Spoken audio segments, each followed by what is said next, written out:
Exercise EV Aintree by IRRTC Rescue, Firewise UK, and Merseyside Fire and Rescue Service. It's April 2025.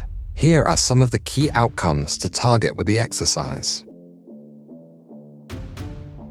Applying the AIM response protocol. For a multidisciplinary interagency, safer approach. The Euro Rescue app for the vehicle, year, make, and model specifics is key. Into the dynamic phase, identify and assess to risk stratify. Relocate here with GoJacks, away from the risk area. PHV traction battery, off-gassing, toxic vapors.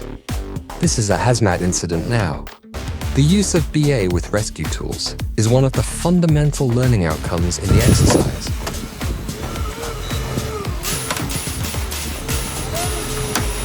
A role player is trapped, so respiratory protection is essential for the casualty. Smoke hoods are a great option.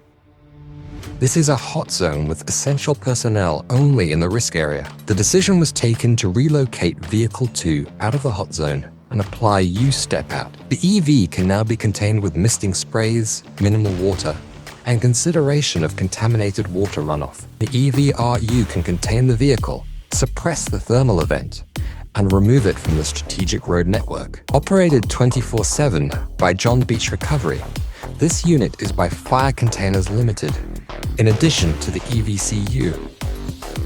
It has a hook and lift unit, a high lifting jib, and can remotely winch a vehicle into the unit. With an onboard recirculated water supply, under chassis misting, and side rail water sprinklers, the unit contains and suppresses fire development.